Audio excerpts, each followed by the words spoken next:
সুপ্রিয় দর্শক, আসসালামু আলাইকুম। আপনাদের সবাইকে স্বাগত জানাচ্ছি এখনকার আলোচনায়।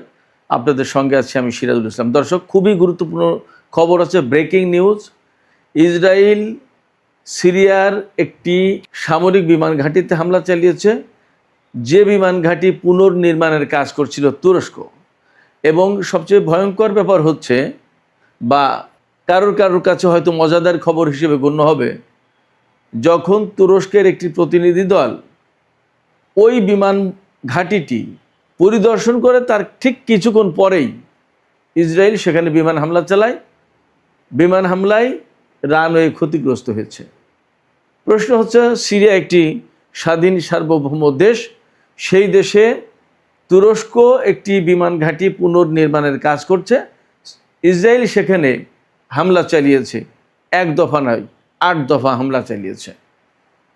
তাহলে বছরের পর বছর ধরে ইসরায়েলের সাথে তুরস্ক এত সম্পর্ক রাখলো, এখনও তুরস্কের টার্মিনাল ব্যবহার করে আজারবাইজান থেকে ইসরায়েলে তেল চাই। তাহলে এই সম্পর্কের কি মানে হলো? এদিকে পাকিস্তান, তুরস্ক এবং সৌদি আরবের মধ্যে যে মক্কা চুক্তি হয়েছে, সেই চুক্তির পর ইসরায়েল কি আসলে উদ্বিগ্ন হয়ে পড়েছে? যদি উদ্বিগ্ন হয়ে পড়ে, তাহলে সেই উদ্বেগের বহিঃপ্রকাশে কি এই বিমান ঘাঁটিতে হামলা? এখন তুরস্ক কি করবে? তুরস্ক কি ইসরায়েলকে জবাব দেবে, নাকি সিরিয়া আরও বেশি নতজানু হবে ইসরায়েলের দিকে? সিরিয়া যাবে কোথায়? সিরিয়া তো তুরস্কেরও বন্ধু, ইসরায়েলেরও বন্ধু। সিরিয়া বলতে এখনকার যে সিরিয়ার সরকার, তাহলে সে যাবে কোথায়? এখানে এই হামলার নিন্দা জানিয়েছে ইরান, এই হামলায় উদ্বেগ প্রকাশ করেছে আমেরিকা, নিন্দা জানিয়েছে তুরস্ক, নিন্দা জানিয়েছে সিরিয়া। চূড়ান্ত বিচারে গিয়ে প্রশ্ন থাকছে, সিরিয়াকে কেন্দ্র করে তুরস্ক এবং ইসরায়েলের মধ্যে বড় কোনো সংঘাত তৈরি হবে কিনা, এবং তার জন্য তুরস্ক আসলেই প্রস্তুত কিনা। এদিকে ইরান প্রসঙ্গে যে কথা বলবো তা হচ্ছে এই, যে ইরানের জাতীয় সংসদের স্পিকার এবং প্রধান আলোচক বাকের কলিবফ, তিনি বলেছেন, ইরানের সর্বোচ্চ নেতা আয়াতুল্লাহ আলী খামেনিকে যারা হত্যা করেছে, ইরানের এত শিশু যারা হত্যা করেছে এবং এত বেসামরিক মানুষ যারা হত্যা করেছে, তাদের কাউকেই বিনা প্রতিশোধে পার পেতে দেয়া হবে না। তার মানে ইরান আমেরিকা এবং ইসরায়েলের বিরুদ্ধে প্রতিশোধ নেবে, আজ হোক আর কাল হোক। সুপ্রিয় দর্শক, এই সব বিষয় নিয়েই আমরা আজকে ভিডিওতে বিস্তারিত কথা বলবো। আশা করি আলোচনা আপনাদের ভালো লাগবে এবং শেষ পর্যন্ত আপনারা সঙ্গেই থাকবেন। প্রথমেই ইসরায়েল, তুরস্ক এবং সিরিয়া প্রসঙ্গে আলোচনাটা শেষ করি, কারণ আজকের মূল আলোচনা এটা। আমি মনে করি এটা ব্রেকিং নিউজ, এবং এখানে অতীত, বর্তমান এবং সম্ভাব্য ভবিষ্যৎ, এ সমস্ত সব কিছু নিয়েই আমি আলোচনা করার চেষ্টা করব। আলোচনাটা শুরু করি এখান থেকে। সিরিয়ার বর্তমান যে সরকার, আল সারা সরকার যেটা, বা জোলানির সরকার, এই আল সারা বা জোলানির সরকার, তারা তুরস্কের সাথেও বন্ধুত্ব রাখে, ইসরায়েলের সাথেও বন্ধুত্ব রাখে, বরং বন্ধুত্ব রাখে না ইরানের সাথে, বন্ধুত্ব রাখে না লেবাননের একটা প্রতিরোধকামী সংগঠন আছে, আপনারা সবাই তার নাম জানেন, তাদের সাথে। এরা সম্পর্ক রাখে না ফিলিস্তিনের যারা প্রতিরোধকামী সংগঠন, আপনারা সবাই তার নাম জানেন, তাদের সাথে। খুবই অদ্ভুত কিছু সমীকরণ আছে, আমি খুব একদম খুলে খুলে আপনাদেরকে দেখাবো। আপনারা খেয়াল করুন, আপনারা শুনবেন, আপনারা বোঝার চেষ্টা করবেন এবং আপনারাই সিদ্ধান্ত নেবেন। এখানে তুরস্ক এবং ইসরায়েল আসলে কার হয়ে কার কাজ করে, আপনারা সিদ্ধান্ত নেবেন, আমি কিছু বলবো না। আল জোলানি সরকারের সাথে তুরস্কের যেমন সম্পর্ক, ইসরায়েলের সম্পর্ক তেমনই। বাশার আল আসাদ সরকার ইসরায়েলের শত্রু ছিল, তুরস্কের শত্রু ছিল। এই জোলানি, তারাই তো একেবারে চূড়ান্ত সশস্ত্র যুদ্ধের মাধ্যমে বাশার আল আসাদ সরকারকে দেশ ছাড়া করলো বলা যায়। তাহলে কি দাঁড়ালো? বাশার আসাদ সরকার বা সিরিয়ার প্রেসিডেন্ট বাশার আল আসাদ ইসরায়েলেরও শত্রু ছিল, তুরস্কেরও শত্রু ছিল। তুরস্কের শত্রু ছিল কোন লাইন থেকে? খেয়াল করুন, আজকের এই পরিস্থিতি বোঝার জন্য এই জিনিসগুলো বোঝা দরকার।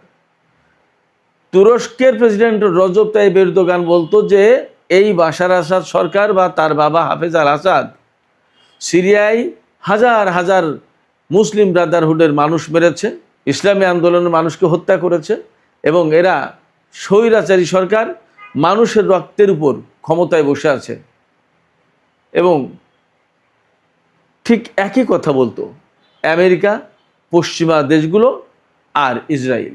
এই কারণে মিশরে যখন হোসনি মুবারকের পতন হলো, মুসলিম ব্রাদারহুডের ক্ষমতা আসার সম্ভাবনা তৈরি হলো এবং পরবর্তীতে ক্ষমতা আসলো, তখন এরদোগান ব্যাপক নড়ে চড়ে বসলো এবং একেবারে সিরিয়া পর্যন্ত মুসলিম ব্রাদারহুডের শাসন কায়েম করে ফেলবে এরকম একটা ভাব নিল। কিন্তু তুরস্কের ভিতরে মুসলিম ব্রাদারহুডের শাসন কায়েম হবে না, সে ব্যাপারে তিনি কিন্তু ক্লিয়ার, তিনি সেইটা করবেন না তার আগ পর্যন্ত, অর্থাৎ সিরিয়া পর্যন্ত। আর ওই সময় এই যে মুসলিম ব্রাদারহুডের শাসন কায়েম, এইটা ইসরায়েল তো চায় না, পছন্দ করে না। কিন্তু বাশার আসাদ সরকারকে উৎখাতের সুযোগ নিল এই কারণে যে ইসরায়েল খুব ভালো করেই জানে সিরিয়াতে ব্রাদারহুডের, মুসলিম ব্রাদারহুডের কোনো আন্দোলন, বড় কোনো সংগঠন কিছুই ছিল না জীবনে কোনোদিন। ওই রকম হাজার হাজার লাখ লাখ মানুষ হত্যাও করা হয়নি। এগুলো সবই পশ্চিমা প্রচারণা, তুরস্ক বা এই ধরনের কিছু দেশের প্রচারণা। এর মূল কারণ ছিল নিজেদের সংকট আর এক জায়গায় রেখে ওখানে লোকজনকে ব্যস্ত রাখা, নিজের সেফ থাকা, এক বিরাট কৌশলী চাল। যখন মিশরে হোসনি মুবারকের পতন হলো, তখন ইসরায়েল, আমেরিকা বা পশ্চিমারা আসাদ সরকারকে পতন ঘটাতে চাইল এই কারণে যে এই সুবিধায় মুসলিম ব্রাদারহুডের আন্দোলনের কথা বলি আর যাই বলি আরব বসন্ত, যেভাবে হোক এই আন্দোলন সিরিয়ায় নিয়ে গিয়ে ঠেকিয়ে বাশার আসাদকে উৎখাত করতে পারলে ইসরায়েলের একদম ঘরের দরজা থেকে রাষ্ট্রীয় প্রতিরোধকামী শক্তির পতন ঘটে। অর্থাৎ ইসরায়েলের সামনে রাষ্ট্রীয়ভাবে আর কোনো দেশ থাকে না, একেবারে ঘরের দরজা থেকে পা ফেললেই তো সিরিয়া। আর সেই সিরিয়ার বাশার আসাদ সরকার ইসরায়েলের চরম কঠিন বিরোধী।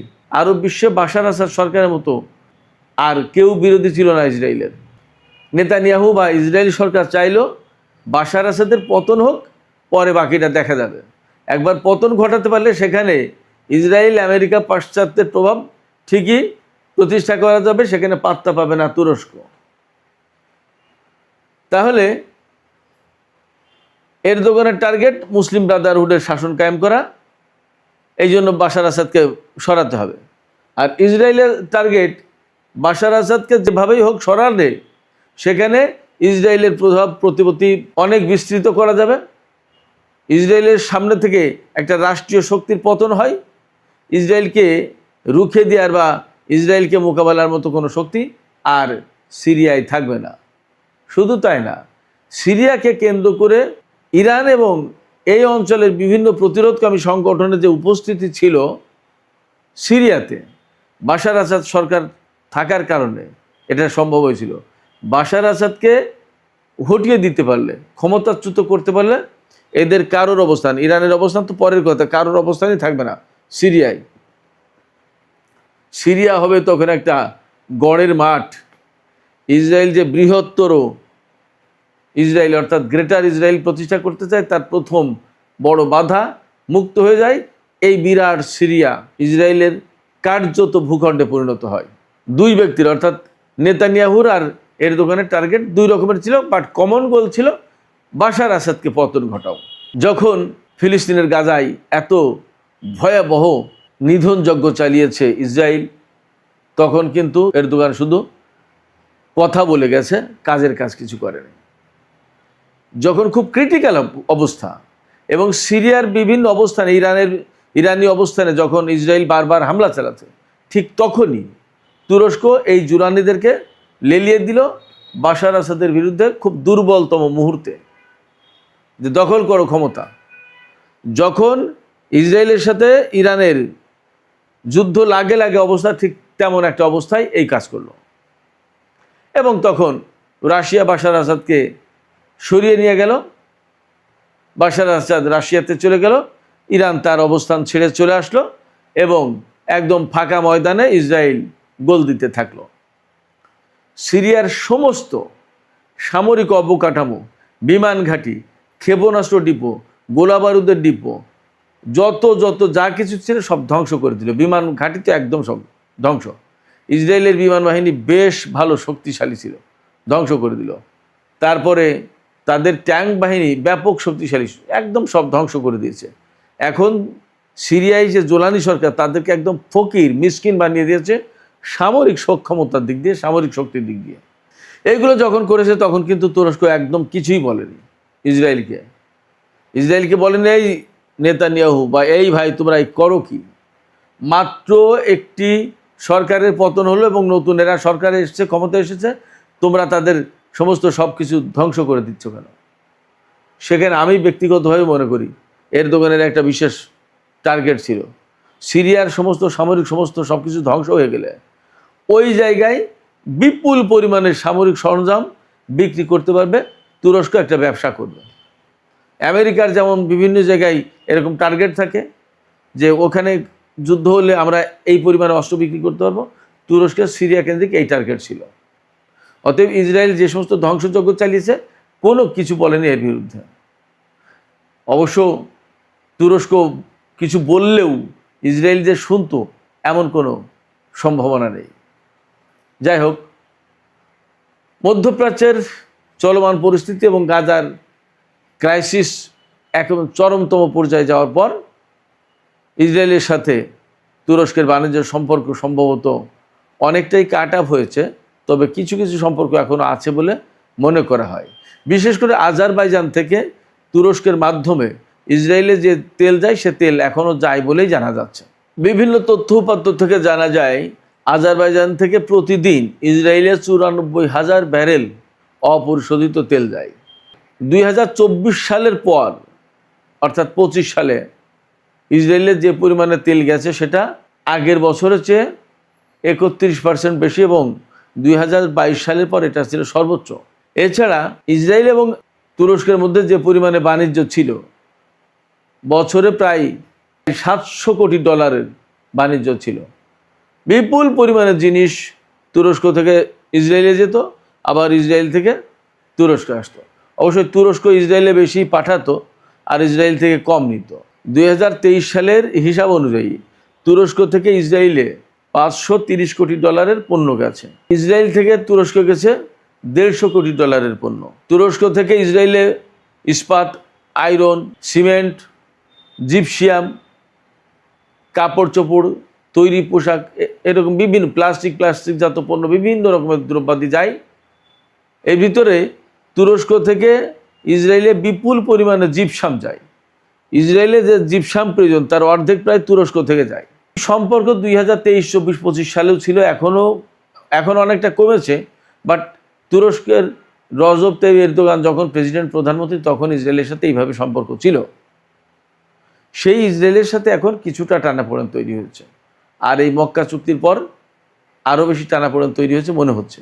বাট এখানে সবচেয়ে গুরুত্বপূর্ণ সেটা হচ্ছে এই যে জোলানি সরকার, এই জোলানি সরকার সিরিয়ায় ক্ষমতা আসার পর সিরিয়াকে কেন্দ্র করে এখন কিন্তু মূলত দুই পাশে দুইজন টানাটানি করছে। ইসরায়েল টানছে তার দিকে আর তুরস্ক টানছে তার দিকে। মানে হচ্ছে, ধরুন সিরিয়া হচ্ছে একটা ছাগল আর দুই পাশে দুই নেকড়ে এই ছাগলকে নিয়ে টানাটানি করছে। ব্যাপারটা হয়েছে এরকম, সহজ উদাহরণ। তুরস্কের টার্গেটটা কি? এরদোগানের ভেতরে এখনো একটা স্বপ্ন লালিত। ওই যে উসমানীয় সাম্রাজ্য শেষ হয়েছিল, সেই উসমানীয় খেলাফত, উসমানীয় সাম্রাজ্য সে ফেরাবে এবং এরদোগান হবে তার অধিপতি, রাজা, খলিফা যাই বলেন। আর ইসরায়েলের টার্গেট হচ্ছে সিরিয়াকে যখনই সে নিজের কবজায় নিতে পারবে তখন তার সামনে বিরাট দরজা খুলে যাবে। ইসরায়েল তো ছোট্ট একটা ভূখণ্ড, সিরিয়াকে যখন সে কবজায় নিতে পারবে তখন একেবারে গড়ের মাঠ, তার কোনো ঝামেলা থাকবে না, তার সামনে কোনো বাধা থাকবে না। সে যখন খুশি তখন সে সিরিয়ার উপর দিয়ে বিমান চালিয়ে ইরাকে হামলা চালাবে, ইরানে হামলা চালাবে, যা খুশি তাই করবে। টার্গেটটাই, অর্থাৎ সিরিয়াকে ইসরায়েলের পক্ষে নিতে পারলে গ্রেটার ইসরায়েল এবং নিউ মিডল ইস্ট প্ল্যান যেটা, সেটা বাস্তবায়নের জন্য তার পথ সহজ হয়ে যায়। এই জায়গায় একটা দ্বন্দ্ব হচ্ছে যে তুর্কি খেলাফত প্রতিষ্ঠা করবে, তার জন্য সিরিয়ার দরকার এরদোগানের, আর গ্রেটার মিডল ইস্ট প্রতিষ্ঠা করবে বা গ্রেটার ইসরায়েল প্রতিষ্ঠা করবে, তার জন্য সিরিয়াকে দরকার ইসরায়েলের। এই জায়গায় বলির পাঠা হচ্ছে সিরিয়া, টানাটানি এই কারণে। বাশার আসাদকে ক্ষমতা থেকে সরানোর লাভ কি এরদোগানের, সেটা নিশ্চয়ই আপনাদের কাছে ক্লিয়ার হয়েছে।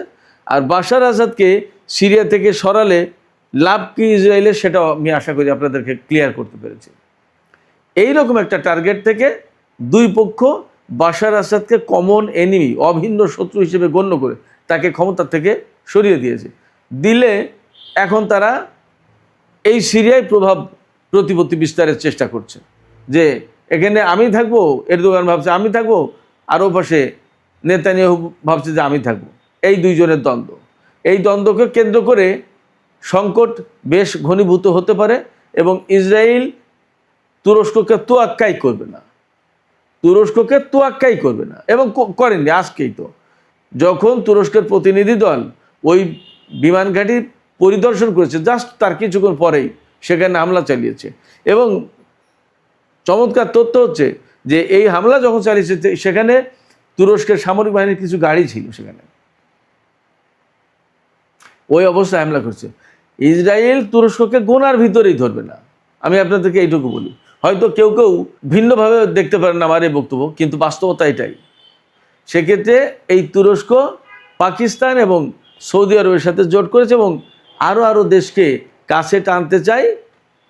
হয়তো আলটিমেটলি সেই জোট এক সময় যদি টার্গেটে পৌঁছাতে পারে, তাহলে ইসরায়েল বিরোধী একটা জোট হলেও হতে পারে। পাকিস্তান কিন্তু সেই মনোভাব নিয়েই আছে। সৌদি আরব কী করবে সেটা প্রশ্ন, দেখা যাক পরিস্থিতি কী দাঁড়ায়। যদি এটা ইসরায়েল বিরোধী জোট হয়, তাহলে ইরান প্রকাশ্যে হোক অপ্রকাশ্যে হোক এই জোটে থাকবে। দেখা যাক কোন কৌশলে তারা কোথায় হাঁটে। তবে এটা ঠিক যে সিরিয়ায় বাশার আসাদ সরকার যদি এখন থাকতো, তাহলে এই পরিস্থিতি এতটা মারাত্মক হতে পারতো না। যে সেন্সিটিভ অবস্থা দীর্ঘদিন ধরে চলেছে, সিরিয়ায় যে দুর্বলতার কারণে ইসরায়েল প্রায় সময় হামলা চালিয়েছে, এই অবস্থা তৈরি করার পেছনেও এরদোগানের হাত রয়েছে। ওই যে বলেছি, মিশরে হোসনি মুবারকের পতনের পর আরব বসন্তের আন্দোলন ঠেলে আনা হলো সিরিয়ায়, এবং সিরিয়ার বাশার আসাদ সরকারকে ক্ষমতাচ্যুত করার টার্গেট নিল। আমেরিকা সেখানে কাজ করলো, তুরস্ক তাতে ব্যাপকভাবে সহযোগিতা করলো। তুরস্ক সেখানে চাইলো হায়াতে তাহরির আর শাম, আজকে যে জুলানির গোষ্ঠীর গ্রুপ যারা, তারা ক্ষমতায় আসুক, আর ইসরায়েল চেয়েছিল দায়েশকে ক্ষমতায় আনতে। সেখানে নানান কাহিনী ঘটেছে, আপনারা সবাই কম বেশি জানেন।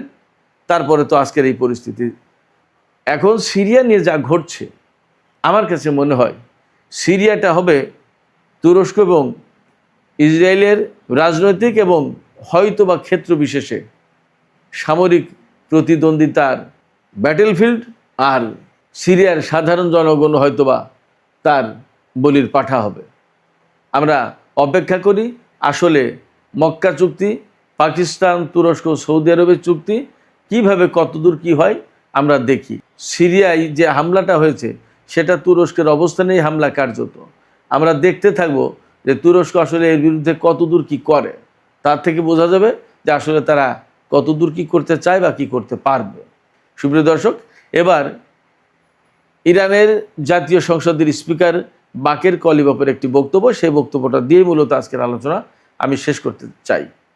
বাকের কলিবাফ বলেছেন যে ইরানের সর্বোচ্চ নেতা আয়াতুল্লাহ আলী খামেনিকে যে হত্যা করা হয়েছে, শহীদ করা হয়েছে, শুধু তাই না, মিনাব স্কুলে 170 জনের বেশি শিশু এবং কয়েকজন টিচার, তাদেরকে হত্যা করা হয়েছে, আমেরিকা এবং ইসরায়েল করেছে।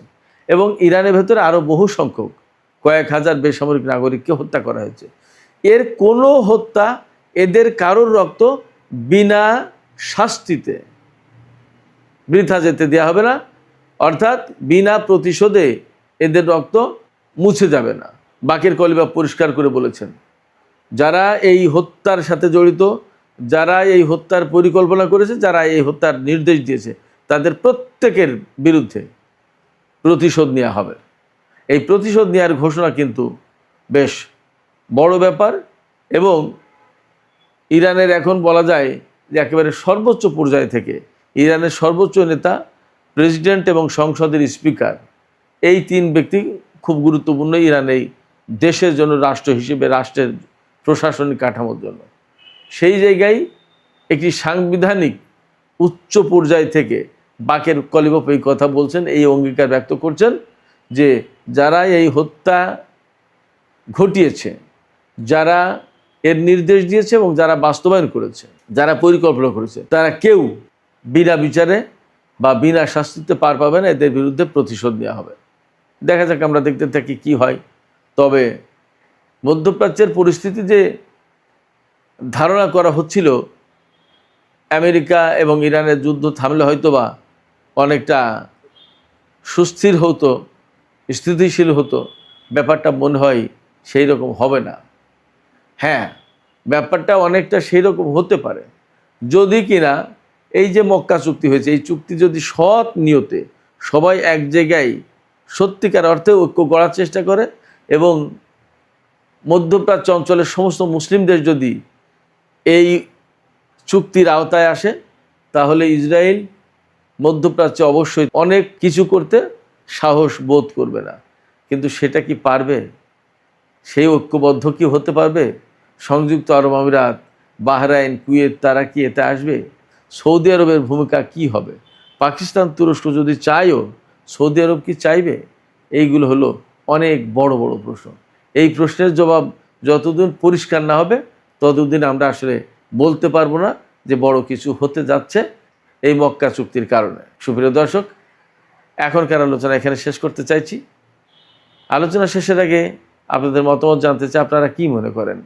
তুরস্ক এবং ইসরায়েলের ভেতরে কিছু কিছু উত্তপ্ত অবস্থা তৈরি হচ্ছে, আমরা দেখতে পাচ্ছি। আপনারা কি মনে করেন চূড়ান্ত পর্যায়ে গিয়ে তুরস্ক এবং ইসরায়েলের ভেতরে বড় কোনো সামরিক সংঘাত সৃষ্টি হতে পারে?